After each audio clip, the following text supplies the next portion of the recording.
नमस्कार विद्यार्थी मित्रांनो, मी श्रीमती डोके मीरा सुभाषराव.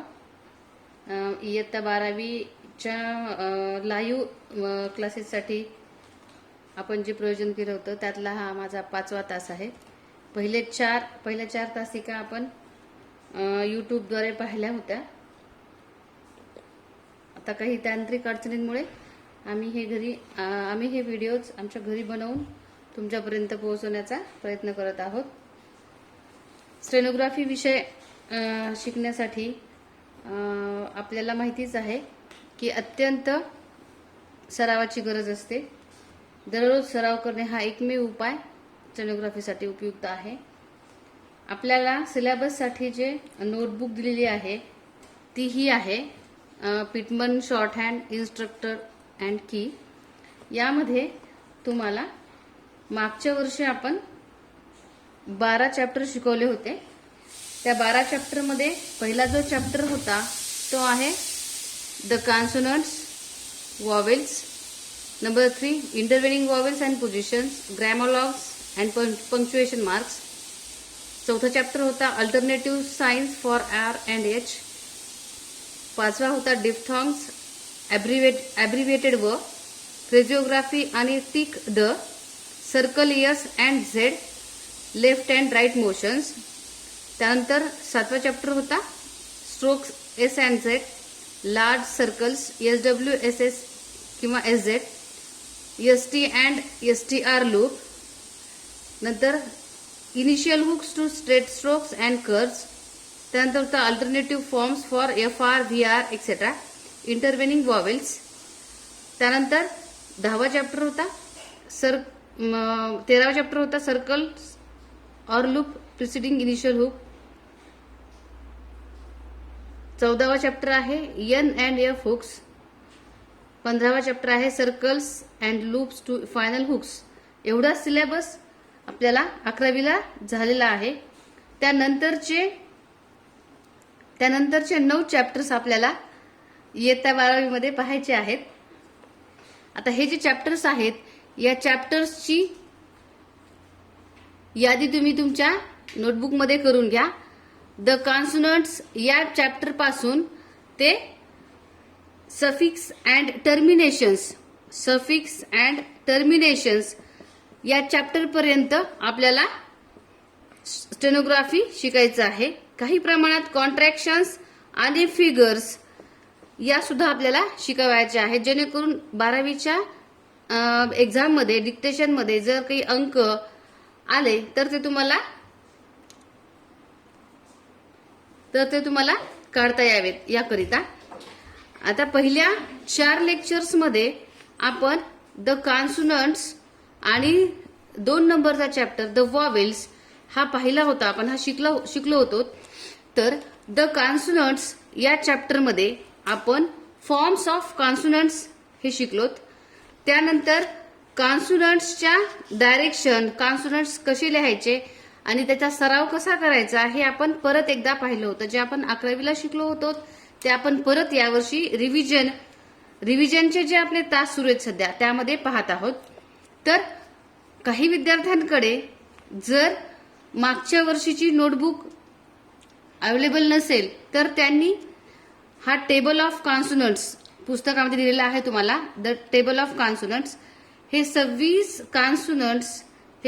कॉन्सोनंट्स तुम्हाला दिलेले आहेत. ते तुम्ही सराव करा. त्याचप्रमाणे हे 26 कॉन्सोनंट्स कशा प्रकारे लिहायचे, त्याची दिशा कोणती आहे आणि तुम्हाला सराव कसा करायचा आहे याच्या सूचना पण तुम्हाला मी यापूर्वीच्या तासिकेमध्ये दिल्या होत्या. तर हे 26 कॉन्सोनंट्स इथे पुस्तकात तुम्हाला पेअरच्या स्वरूपात दिलेत, म्हणजे 2-2 दिलेत, PB, TD, JJ, KG या पद्धतीनं. तर इथे तुम्ही पाहू शकता. आणि याचा प्रत्येक जे विद्यार्थी सरावामध्ये मागे आहेत, ज्यांना सराव झाला नाही, ज्या विद्यार्थ्यांना 26 व्यंजनं पाठ नाहीत, त्यांनी परत या लॉकडाऊनच्या काळामध्ये या सर्व व्यंजनांचा सराव करायचा आहे. हा सराव कसा करायचा आहे तर प्रत्येक व्यंजन एक पेजवर त्या व्यंजनाचा सराव, ज्या दिशेनं तुम्हाला ते व्यंजन सांगितले त्या दिशेनं, आणि जे नियम तुम्हाला मी सुरुवातीला सांगितलेत की ते व्यंजन कसं काढायचं, डार्क, फेंट, शिवाय त्या व्यंजनाला ओव्हरराईट करायचं नाही. आणि या पद्धतीने तुम्हाला सगळे 26 व्यंजनांचं पाठांतर करावयाचं आहे. तर हा आहे टेबल ऑफ कॉन्सोनंट्स आणि हे आहे मेथड ऑफ रायटिंग ऑफ कॉन्सोनंट्स. यापुढे जाऊन तुम्हाला एक्झरसाइज नंबर 2, एक्झरसाइज नंबर 3, 4 अशा एक्झरसाइज आपल्याला पुस्तकामध्ये दिलेल्या असतात. या एक्झरसाइजचा उपयोग तुम्हाला तुमच्या स्वाध्यायासाठी करावयाचा आहे. म्हणजेच काय तर आता एक्झरसाइज नंबर 2 जी आहे ती तुम्हाला read, copy and transcribe at shown in line first. म्हणजेच काय की तुम्हाला ही व्यंजनं पाठ झाली आहेत की नाही हे पाहण्याकरिता एक्झरसाइज नंबर 2 मध्ये त्या व्यंजनाचं स्टेनोग्राफी मधली पद्धत तुम्हाला दिलेली आहे आणि ते व्यंजन कोणतं आहे हे तुम्हाला इथे ओळखायचं आहे. म्हणजे जर तुमचा सराव झालेला असेल तर तुम्हाला ही व्यंजनं कोणती आहेत हे नजर टाकल्या टाकल्या समजेल. त्यानंतर एक्झरसाइज नंबर 3 जी आहे ती नंबर 3 ची एक्झरसाइज जी आहे ती जॉईंट फॉर्म्सवर आधारित आहे. जॉईंट कॉन्सोनंट्स म्हणजे एक व्यंजन दुसऱ्या व्यंजनाला किंवा 1, 2, 3, 4 किंवा एकपेक्षा अनेक व्यंजने कशा प्रकारे जोडून काढावायची असतात हे पण आपण पहिल्या 4 तासिकांमध्ये पाहिलं आहे. तर त्यावर आधारित ही एक्झरसाइज नंबर 3 दिलेली आहे. एक्झरसाइज नंबर 4 तुम्हाला सोडवायची आहे. त्यानंतर पुढचा जो दुसरा चॅप्टर होता तो आहे वॉवेल्सचा. आपण पाहिले आपल्या 4थ्या तासिकेमध्ये हे पाहिले की स्वर कसे काढावयाचे असतात. आपली लघुलिपी स्टेनोग्राफी ही केवळ रेषांच्या स्वरूपातली आहे. मग ह्या रेषा म्हणजेच आपली व्यंजनं आहेत. मग मराठी भाषेप्रमाणे मराठी भाषेला जसं आपण व्यंजनांना काना, मात्रा, वेलांटी, उकार, अनुस्वार हे सर्व वॉवेल्स देतो, स्वर देतो, ते या आपल्या रेषेच्या स्वरूपातील व्यंजनांना कशा प्रकारे द्यावायचे असतात ते आपल्याला वॉवेल्स या चॅप्टरमध्ये शिकायचं आहे. आता वॉवेल्स हा चॅप्टर जो आहे तो आपण 4थ्या तासिकेमध्ये पाहिल्याप्रमाणे आपल्याला 12 स्वर तुम्हाला मी लिहून दिले आहेत. ऱ्हस्व स्वर 6 आणि दीर्घ स्वर 6 अशी त्याची विभागणी आहे. ऱ्हस्व स्वरांमध्ये आपल्याला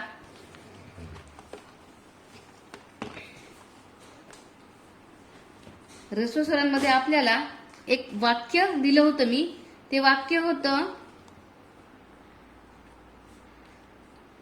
that pen is not much good. That pen is not much good. आता हे जे वाक्य आहे या वाक्यामध्ये आपले 6 स्वर लपलेले आहेत. 6 ऱ्हस्व स्वर. ऱ्हस्व म्हणण्यापेक्षा आपण त्याला काय म्हणूयात स्टेनोग्राफीच्या भाषेमध्ये शॉर्ट वॉवेल्स असं म्हणूयात. आता या शॉर्ट वॉवेलमध्ये पहिला वॉवेल आपल्याला या दॅट शब्दात सापडतो. तो आहे ॲ. पेन ए, इज ई, नॉट ऑ, मच अ, गुड उ. ऱ्हस्व आणि दीर्घ स्वरांमध्ये एक मेन फरक तुम्हाला मी सांगितला होता आपल्या या अगोदरच्या तासिकेमध्ये. तो असा की ऱ्हस्व स्वर आणि दीर्घ स्वर ओळखण्याच्या पद्धती कोणत्या आहेत. तर पहिली पद्धत जी आहे इंग्रजी भाषेमध्ये आपण शब्दांचा उच्चार करत असताना काही शब्द आपल्याला समजत नाहीत की तो शब्द दीर्घ आहे का ऱ्हस्व आहे. मग ते ओळखायचं कसं. तर पहिलं आहे एक तर त्याच्या स्पेलिंग वरून किंवा त्याच्या उच्चारावरून आपण त्या शब्दाचं प्रोनाऊन्सिएशन कसं करतो यावर तो स्वर दीर्घ आहे का ऱ्हस्व आहे हे ओळखण्यास आपल्याला मदत होते. आता उदाहरणार्थ आपण हे वाक्य घेऊयात. That pen is not much good. तर यामध्ये that pen is not much good या पद्धतीनं आपण जर शब्दांचा एक एक असा उच्चार केला तर त्यामध्ये उच्चारण्याची फ्रिक्वेन्सी जास्त असते. म्हणजे वेग जास्त असतो. फ्रिक्वेन्सी नव्हे तर वेग जास्त असतो. म्हणजेच कसं पेन, मच, गुड, दॅट या पद्धतीनं. आणि जे दीर्घ स्वर असतात त्या दीर्घ स्वरांनी बनलेले जे शब्द असतात त्याचा उच्चार लेंदी असतो, म्हणजे दीर्घकाळ राहणारा असतो, लांबलचक उच्चार असतो. मग आता हे झाले आपले 6 शॉर्ट व्हॉवेल्स. आणि लॉंग व्हॉवेल्स कोणते आहेत? मग आपले लॉंग व्हॉवेल्स जे आहेत त्या लॉंग व्हॉवेल्ससाठी सुद्धा आपण एक उदाहरण घेतलं होतं, एक वाक्य घेतलं होतं. ते असं होतं की पा, मे, वी ऑल गो टू. हे वाक्य तुम्हाला पुस्तकात दिलेलं आहे. आता या वाक्यामध्ये आपले 6 लॉंग व्हॉवेल्स लपलेले आहेत. या शब्दाचा जो उच्चार केला PA तर काय होतो? पा. पा म्हटलं की पा हा शब्द उच्चारल्यानंतर सगळ्यात शेवटी जो स्वर आपल्या रशातून निघतो तो आहे आ. मे, इथं ए, लॉंग ए. वी, दीर्घ ई. ऑल, ऑ. अलाकाना आणि त्याच्यावर चंद्र. गो, ओ. टू, दीर्घ उ. मग आता तुम्हाला शॉर्ट व्हॉवेल्स आणि लॉंग व्हॉवेल्स याच्यातले जे लेटर्स आहेत, हे जे स्वर आहेत, हे ऱ्हस्व उ, दीर्घ उ. अ आणि अ इथे तुम्हाला सेम दिसत आहेत, पण त्यातला मेजर फरक तुम्हाला मी आता सांगते. ई, दीर्घ ई. ए, दीर्घ ए. हे आहे ए आणि हे आहे आ. आता तुम्ही म्हणताल की मॅडम हे नॉट आणि ऑल उच्चारात सेम आहेत, उच्चार दोन्हीचा अ असा होतो, याच्यामध्ये आपल्याला अ हा स्वरच मिळतो, परंतु यामधला डिफरन्स जो आहे तो आपण कसा ओळखायचा शब्द इंग्रजी शॉर्टहँड लिहित असताना? तर बघा, आता एक उदाहरण घेऊ, आपण काही शब्द घेऊयात.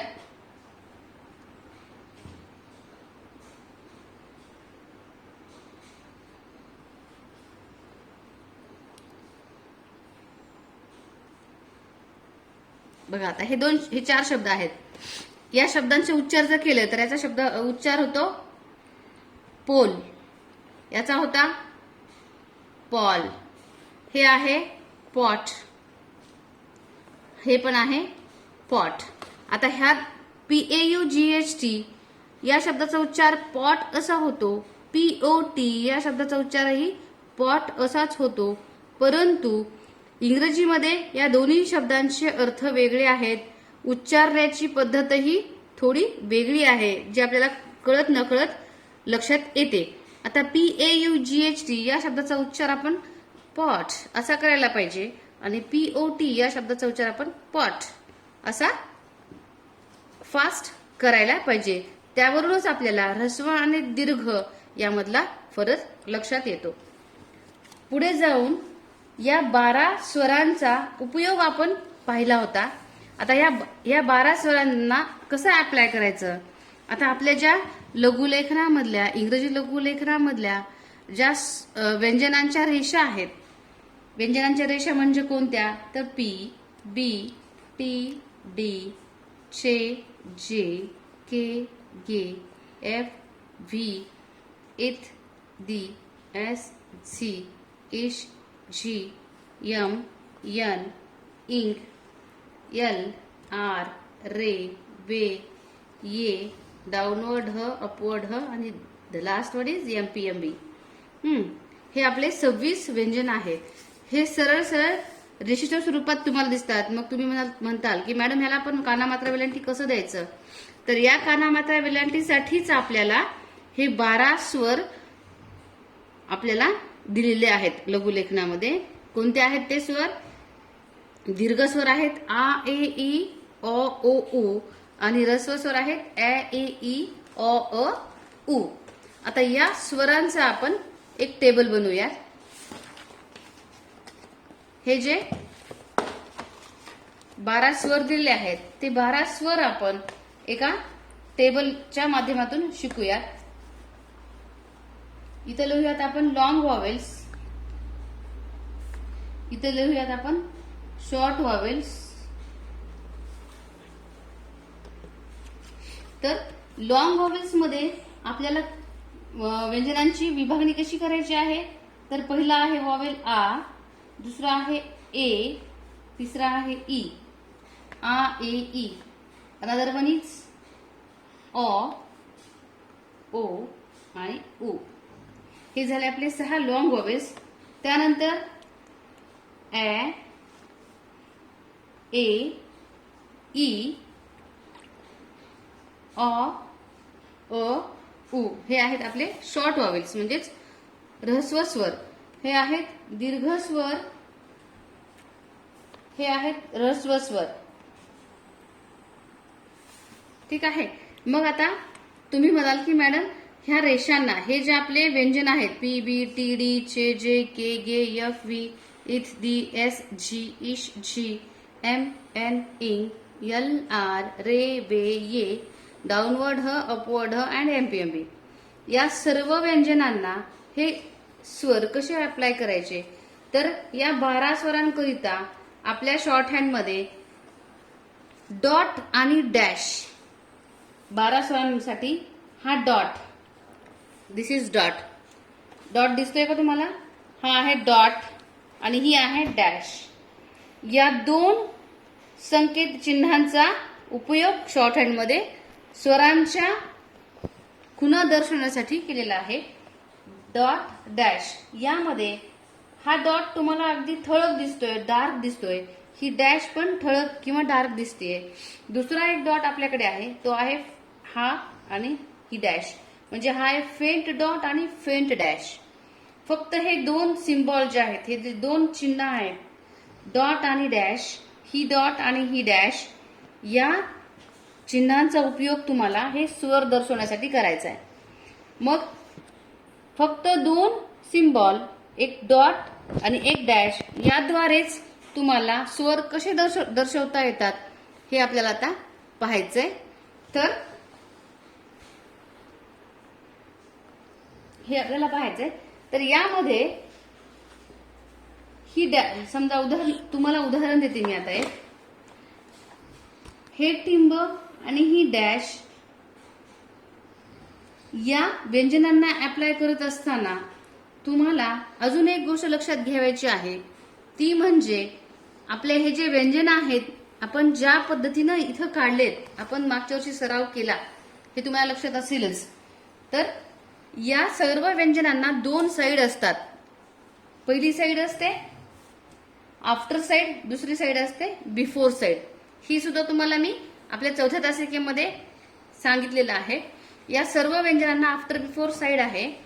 P B T D CH J same अगदी असंच, आफ्टर साइड ही before side, after side before side, ही आफ्टर साइड ही बिफोर साइड. मग आता ही आफ्टर आणि बिफोर साइड ओळखण्याचं सगळ्यात सोपं टेक्निक काय आहे, तर जे आपले स्लॅन्टिंग लाईन्स आहेत, म्हणजे तिरप्या रेषा आहेत, मग त्या तिरप्या रेषा उजव्या साईडला झुकलेल्या असतील किंवा डाव्या साईडला झुकलेल्या असतील. तर या स्लॅन्टिंग लाईन्ससाठी आपली आफ्टर साइड कोणती असेल, तर जी आपली डावी बाजू असेल, जो आपला लेफ्ट हँड आहे, ढोबळ ती आपण आफ्टर साइड समजायची. आफ्टर म्हणजे नंतर, आणि बिफोर साइड म्हणजे पूर्वीची बाजू. मग आता ह्या सर्व व्यंजनांना आफ्टर बिफोर साइड लिहित असताना या आफ्टर बिफोर साइडचा उपयोग तुम्हाला कशासाठी होतो, तर हे स्वर देण्यासाठी होतो. बस एवढं ट्रायलसाठी बस.